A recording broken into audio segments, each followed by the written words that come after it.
Frieren Season 2 is the Stark season. I mean, it's nice to get more of her. This guy kind of genuinely stole the show lately. But for a lot, it's been him. And it feels like we've been building up to this for the whole of Season 2. Okay, so animation-wise, yeah, this episode was crazy. I'm going to talk a lot about these fights. But how great was this moonshot of the Zoltrak? I got nothing analytical to say about this shot right now, but that was a nice shot.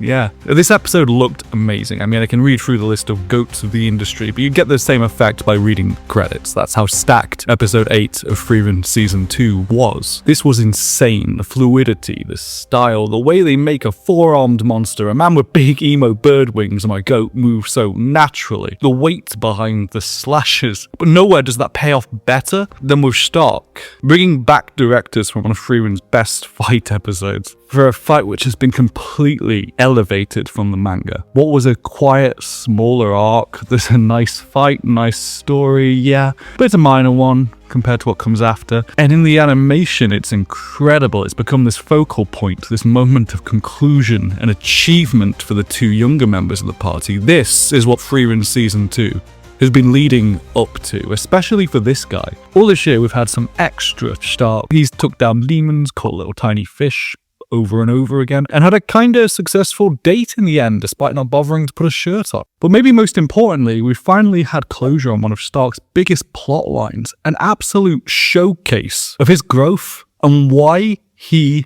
survived. Anyway, I'm Comfy Villain. I want to talk a little bit about this recent arc and how much depth there is to his growth. How these two collectively are paying off an old theme for the series.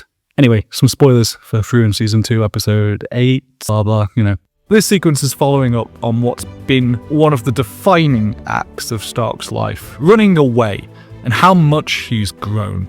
Stark might not get to face the demon that destroyed his village yet, but he's doing a pretty good job of defending other people's hometowns. Because too often Frieren's development for characters is spread over centuries. Stark's is quicker, but it's often in the background. He plays second fiddle to the ladies, and that's fine. Pretty different as a shonen in doing that. But it's still quite refreshing to see Stark get the focus. There's a decent amount of growth on show here, because Stark is kind of the classic shonen hero in this. We've had a complete exploration of how much he's grown and the impressive warrior that he's becoming. This fight's been the showcase, fought between this thing and the dignity of a village full of corpses. And your boy doesn't mess around. A ton of his growth has been from finding his courage, or at least understanding the courage that was always there. That's really on show here. If this were a more traditional shonen, where it's big hero that grows in strength, always wide-eyed and optimistic, then this would be Stark's big moment so far. The hype moment. And even here, I mean, it is a pretty big hype moment. Despite best advice, Stark does what he does best, tanking slashes, taking the damage until someone can deal with the threat. That's Stark's role. And even though he's warned not to, Stark knows his combat style better than some random mage, and he does it anyway. His ability to take a punch, that's his big trump card. For the second time, it's this capacity to get knocked down and come back from it. Now, for a frontliner who has the job of protecting two squishy mages, yeah, that makes sense. But it's thematically important, beyond just being great shonen protagonist fare. And it all links back to here. It's that thing that always goes down well in a shonen, linking their fighting style and growth directly to their dramatic arcs, starting when he ran away. And in one of two moments where the anime really doesn't want you to miss something, we get a direct flashback to remind you of that moment.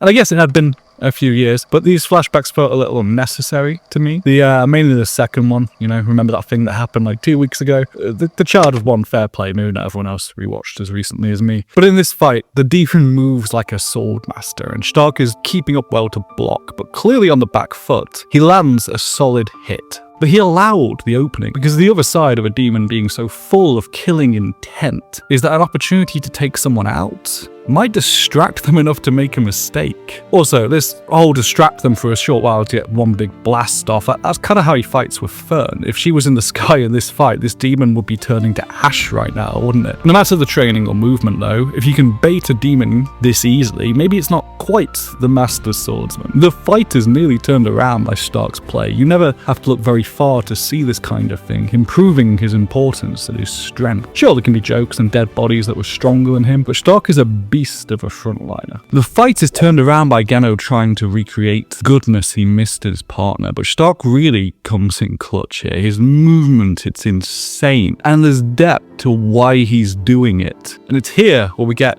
this statement of determination from him, that he's gone from shaking in fear to shaking to know he's alive to shaking in excitement. The whole fight has a feeling of coming full circle for Stark so far. He's become a much more confident warrior. This is why he's survived. The guy who runs away is staying to take another "it'll kill you" level slash. The guy who is constantly held back by his lack of confidence finds it. Stark's progress on full show for all to see here. It's what we've been building to this whole time. And frankly, there's a world where Stark is outside of this party and having a much more traditional shonen growth journey. That's the story he's in. But there is a reason that he is in this party. And it does link back to why this fight works so well.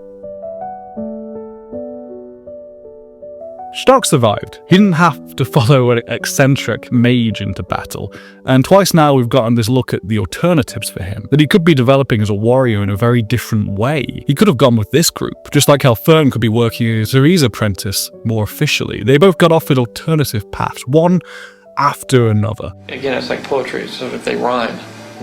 There are a few years in between the chapters getting adapted, but they're right next to each other in the story, and his offer is interesting to look back on in light of what's going on now. So a few episodes back, Stark has to think over an offer of leaving the party. He could easily be the lead in his own shonen, running off to become the strongest backliner in the world and hogging the development instead of being so often the gag party member. But he doesn't take the offer. He's with Frieren's party for a reason, and it's not Frieren. He explains why he turned it down, another nighttime staring into scenery moment for these two, where he says it's Frieren putting faith in him that convinced him to join in the beginning, that he was at the end of his rope before they came. But after Frieren put her faith in him, he was able to defeat a dragon. A dragon had spent ages being terrified of him, yeah, I mean, sure. But let's not split hairs here, he killed a dragon. The point being, Stark's becoming his best self in this party. It's a scene which is about these two much more than her. It's framed like their earlier encounters that are meaningful for their coming of age, and that's exactly what it's hammering home here. And it's from this that Stark's confidence is coming. Support, the connections with others, and he's showing that off in this fight. It's all been building to here. His whole journey this season, while we're seeing him separated from the party and coming into his own so much, it does make you think of why he chose to stay with these two mages. I know he has a few reasons. To retrace that journey and bring back stories for Aizen, yep. Continue this blossoming thing over here. But he's out to find his own adventure too. So far it's been taking chances and making his own decisions that's gotten him this far. Stark has become someone who could easily be the protagonist of his own show. But it's through this party that he's found the confidence to do that. It's through this party that he's growing rather than hiding. It's through this party that he's tanking another hit. It brings the whole thing back to connection and how much one can inspire growth. It comes into pretty clear focus for this current plotline too, since it's all wrapped up in the story of 3 different villages. A warrior clan's home, the dangerous village that was once home to a first-class mage. Somebody's home, some random person's home. There's 3 villages that we need to think about with this story. 3 villages that matter, because this second larger arc has a proper villain showdown for our heroes to fight. It's not revolutionary, but where the arc is a bigger departure from the norm though is that the bad thing has kind of already been done. We arrive in a town that's been run through completely, and we get a completely different protagonist for a while. One who has a personal loss here, who has already failed in a way. The anime has already expanded on his backstory quite a bit, but the whole way through he's been an interesting contrast in outlook to Stark, ever since he saw him taking care of the dead, because this is his village that's been destroyed by demons. It's his hometown, and out of everyone it seems to be Stark who best understands what he's going through. It's about 3 different villages with 2 of them sharing a fate, with 2 people using their loss as a source for compassion. We've seen Stark pretty consistently join in the prayers for the dead, but being in a situation that seems to conjure up memories of what happened to his village, that's a particularly strong invoking of his past, of his big motivating drama. We see in flashback that he's always had confidence problems, but it was the running away that haunted him through the early parts of his journey. And here we get to see him overcome it. And in case you forgot that whole thing, the anime flashes back to that. Genau has also found his hometown wiped out, and he's not processing it well. I mean, on the surface, sure, but I think it's Stark who, of everyone, since it happened to him as well, I think it's Stark who can see clearly what's happening to Genau here. You can't always just pack up and move out, even when it's already over. And there's this suspicion with Genau that he just wants to let it end here. When they're waiting for the demon, there's a few scenes of these two talking, which I think are the most worth looking into and analysing a little. There's a reason they're paired here. It's interesting in the discussion about being a good person, where Stark immediately sees right through Genau, that he's defending the village even though it's gone. Despite his protests, that does make him a good person. Stark has figured out that there's more going on here. But Genau must know the demon that did it and has some kind of plan, that it's not just as simple as staying behind to cover a church. Stark is intervening to save him here. The discussion where he tries to reassure him that he's a good person, save his soul a little bit. It's essentially how the fight plays out. Stark stepping in, unwantedly, to make sure that they both survive. That Genau is a good person, worth saving, even if his village is gone. The last time he went to find the demons to chase out his retribution, it was at the expense of protecting the village. It cost his partner his life, and it eventually led to this. It was the very thing he was pushing Stark to do here. To leave, recreate the cycle, let Genau face the thing that killed his partner, killed his hometown, drove him to become a person he doesn't particularly like. Let him take the fight alone, trying to fill in for his partner, protecting the dead. To live up to that partner, Genau is willing to die. It's Stark's naive strategy of keeping going to win the fight that pulls him back in. A cynic, an older mentor figure getting their soul saved by the infectious, fight-happy enthusiasm of youth. Stark is the classic shonen hero. He's even naming his attacks. The parallels with Stark and the old partner are reinforced again after the fight, as we see just how much he reminded him of his deceased friend. But this was all there an episode ago too, in the details of what he said. But Stark doesn't just leave people to their fate. Got to learn that lesson back when we saw him fight that other big monster. Everybody's hometown is somewhere. He's somebody who's already lost his own home but survived long enough to find another place to defend, and then another, and then people worth defending, and more. And now he's putting himself on that line to protect the hometowns of strangers, sometimes in the exact same way as how his village was wiped out. This is a moment of realization, for knowing why he survived, the amount of growth it takes to go from this to this. I mean, really, he survived because he wasn't enough of a threat to bother hunting down, but he survives to become something more. Sure, he still gets a bit scared every now and again, especially when it's more for a gag than anything else, but Stark is brave. He's becoming as much of an epitome of a hero as Himmel was, being willing to fight, even just to keep the dead dignified. The story that Genau tells about the bread, about the wiping out of one area, that's what happened to Stark. He is the sole survivor of his clan, which is something you can say of nearly everyone in the arc at this stage. Somebody made a point in the comments on a recent video of mine that I keep thinking about with this, that the world here is awfully dangerous for a place where what was supposed to be the big bad has long been defeated. Kind of truth in television, I guess, but the demon arcs really serve to flesh that world out. This guy has lost his whole village. We saw what happened to her. We know she lost her family, at least he did too, but let's not let that ruin what this is. A direct parallel between these two. So these scenes before the fight are important to me, because it's Stark who is now the naive innocent. His reaction framing, it grounds Genau, but it shows something important about him too. He's kind of the traditional male shonen protagonist here, down to his naivety and good nature. He'll pray for them anyway. He's the audience surrogate to get things explained to him. He's the cipher that actually allows Genau to get into his feelings. Stark's curiosity, he's asking. Genau has resigned himself to the horror of what's happening instead. It's that difference we've been building towards with Stark, and why he's stuck with the party. It's also why Stark kind of perfectly fits that protagonist role. He wants to learn, he wants to grow, and he's having an impact on someone who believes themselves to be kind of closed off and done. He's showcasing that cascading effect of kindness. There are mirrors with these two that show how deep Stark's growth has been, and we can see it all in this fight. Genna's previous partner was optimistic, good, friendly, and he died defending a child. Okay, so real quick, who else does this story apply to?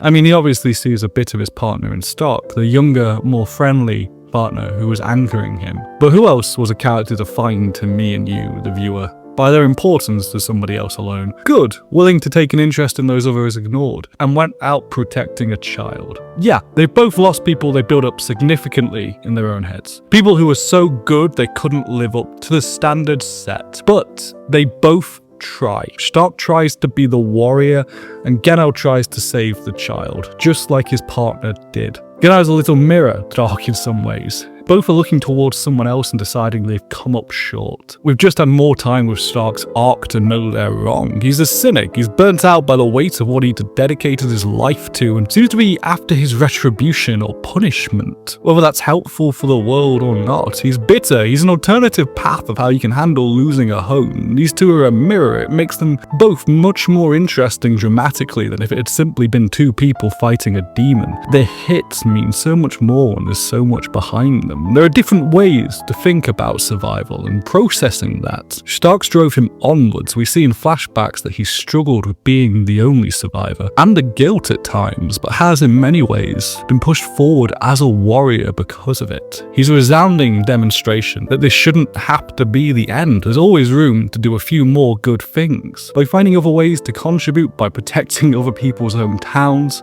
he's found more of a purpose. He knows why he's alive. It's not to wait for some moment that feels dramatically fitting to die. It is to protect somebody else's hometown. Stark is the lever for helping Genno get past his issues. He's the key to beating the fight by showcasing a trait that's uniquely his. The ability to tank hit after hit and keep getting back up. You see it here and even here a little bit. Shaking with excitement, Stark's growth is something impressive. It's one of those cases where a character's traits, their flaws and problems, the things that are like dramatically interesting about them, they're represented in how they fight. It's always a good recipe, especially when the action is as well animated as this. Okay, so the girls in Frieren get to be the main characters. They get the development and the longer stories, but the men, they get to be few chapter wonders. Flashbacks alone, and they live in your head forever. Stark has gotten more to do this season. It's all been building up to here, because when he gets that space, you see that he's a pretty great protagonist figure by himself. He's somebody who embodies the ability to change and become more. Stark saves someone from a death they've resigned themselves to, because he was saved from being lost, from a fate that he's resigned himself to. Frieren at its core is a story about how acts of kindness can echo. From him to this guy nearly getting himself killed to protect the hometowns of others. Hey, thanks for watching. I got more silly, too long videos and more coming to sub if you want to see them. Alright, cheers.